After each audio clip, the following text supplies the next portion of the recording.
Hello दोस्तों, मैं आपका दोस्त द स्टोरी टेलर सर फिर से हाजिर हूं एक नई मोटिवेशनल और स्पिरिचुअल स्टोरी के साथ। इस कहानी का टाइटल है डाकू रत्नाकर और देवऋषि नारद। तो दोस्तों, बहुत समय पहले की बात है, किसी राज्य में एक बड़े ही खूंखार डाकू का भय व्याप्त था।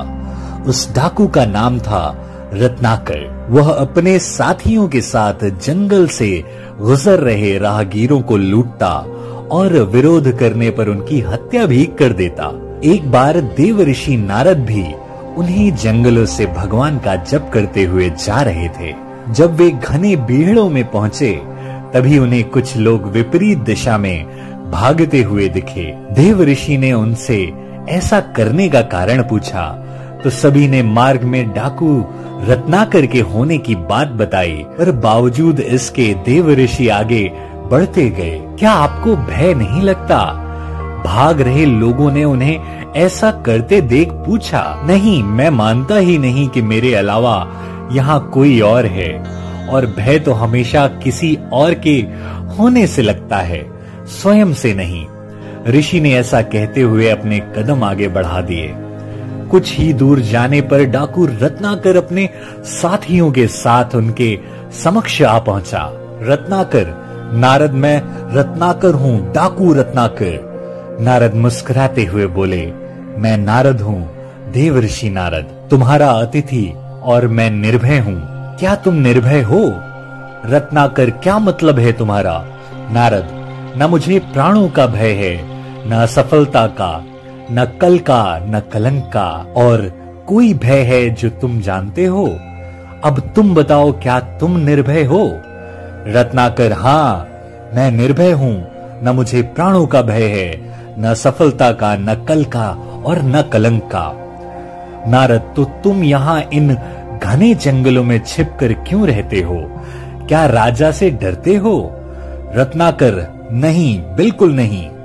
नारद, क्या प्रजा से डरते हो? रत्नाकर, ऐसा भी हो सकता है क्या? नारद, क्या पाप से डरते हो? रत्नाकर, कदापि नहीं। नारद, तो यहां छिपकर क्यों रहते हो? यह सुनकर रत्नाकर घबरा गया और एकटक देवऋषि को घूरने लगा। नारद, उत्तर मैं देता हूं, तुम पाप करते हो और पाप से डरते हो। रत्नाकर हंसते हुए बोला, नारद, तुम अपनी इन बातों से मुझे भ्रमित नहीं कर सकते। न मैं पाप से डरता हूं, न पुण्य से, न देवताओं से, न दानवों से, न राजा से, न राज्य से, न दंड से, न विधान से। मैंने राज्य के साथ द्रोह किया है, मैंने समाज के साथ द्रोह किया है, इसलिए मैं यहाँ इन बीहड़ों में रहता हूं। ये प्रतिशोध है मेरा। नारद, क्या था वो पाप जिससे तुम डरते हो? रत्नाकर, मुझे इतना मत उकसाओ कि मैं तुम्हारी हत्या कर दूं। नारद, इतना तो मैं जान ही चुका हूं कि पाप और पुण्य की परिभाषा हमेशा ताकतवर तय करते हैं और इसे कमजोरों पर थोपते हैं। मैंने साम्राज्यों का विस्तार देखा है, हत्या से, बल से, छल से। मैंने वाणिज्य का विस्तार देखा है, कपट से, अनीति से, अधर्म से। वो पाप नहीं था। मैं सैनिक था, दुष्ट और निर्दयी सौदागरों की भी रक्षा की।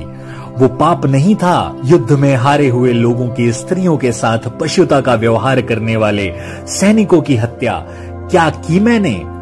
मैं पापी हो गया। राजा, सेना और सेनापति का अपराधी हो गया मैं।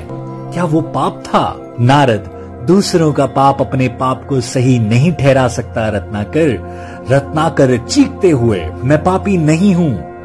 नारद, कौन निर्णय करेगा?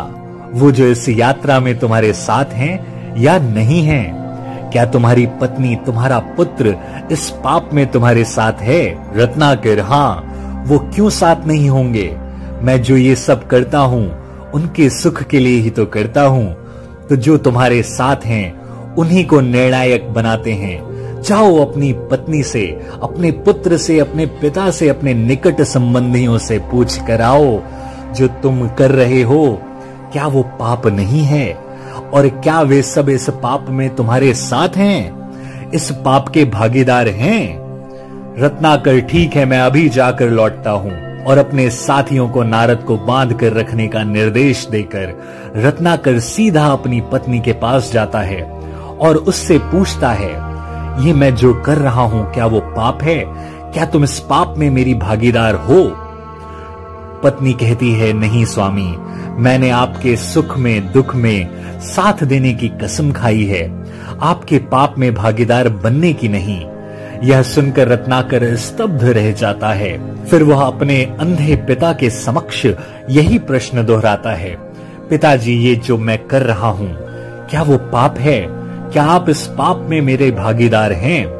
पिताजी बोलते हैं, नहीं पुत्र, ये तो तेरी कमाई है, इसे मैं कैसे बांट सकता हूं? यह सुनते ही मानो रत्नाकर पर बिजली टूट जाती है। वह बेहद दुखी हो जाता है और धीरे धीरे चलते हुए वापस देवर्षि नारद के पास पहुंच जाता है। नारद, तुम्हारे साथी मुझे अकेला छोड़कर जा चुके हैं रत्नाकर। रत्नाकर देवर्षि के चरणों में गिरते हुए, क्षमा देवर्षि क्षमा, अब तो मैं भी अकेला ही हूं। नारद, नहीं रत्नाकर, तुम ही अपने मित्र हो और तुम ही अपने शत्रु हो। तुम्हारे पुराने संसार की रचना भी तुम ही ने की थी, तुम्हारे नए संसार की रचना भी तुम ही करोगे। इसलिए उठो और अपने पुरुषार्थ से अपना भविष्य लिखो। राम राम, तुम्हारा पथ सुगम हो। मित्रों, इस घटना के पश्चात डाकू रत्नाकर का जीवन पूरी तरह से बदल गया। उसने पाप के मार्ग को त्याग पुण्य के मार्ग को अपनाया और आगे चलकर यही डाकू राम कथा का रचयिता महर्षि वाल्मीकि बना। उपनिषदों से ली गई यह कथा बताती है कि मनुष्य असीम संभावनाओं का स्वामी है। जहां एक तरफ वह अपने पुरुषार्थ से राजा बन सकता है, तो वहीं अपने आलस्य से रंक भी। वह अपने अविवेक से अपना नाश कर सकता है, तो अपने विवेक से अपना निर्वाण भी कर सकता है। यानी हम सब अपने आप में महाशक्तिशाली हैं, पर हम में से ज्यादातर लोग पूरे जीवन काल में अपनी असीम शक्तियों का एक छोटा सा हिस्सा भी प्रयोग नहीं कर पाते। क्यों ना हम भी डाकू रत्नाकर की तरह सामान्यता को त्याग कर उत्कृष्टता की ओर बढ़ चले। दोस्तों, ये थी आज की कहानी। इसी तरह की और भी मोटिवेशनल और स्पिरिचुअल स्टोरीज के लिए हमारे चैनल को जरूर सब्सक्राइब करें। ये वीडियो अच्छी लगी हो तो उसे लाइक करें, अपने दोस्तों से शेयर करें। मैं मिलूंगा आपको नेक्स्ट वीडियो में, तब तक अपना और अपनों का ख्याल रखें। टेक केयर, धन्यवाद।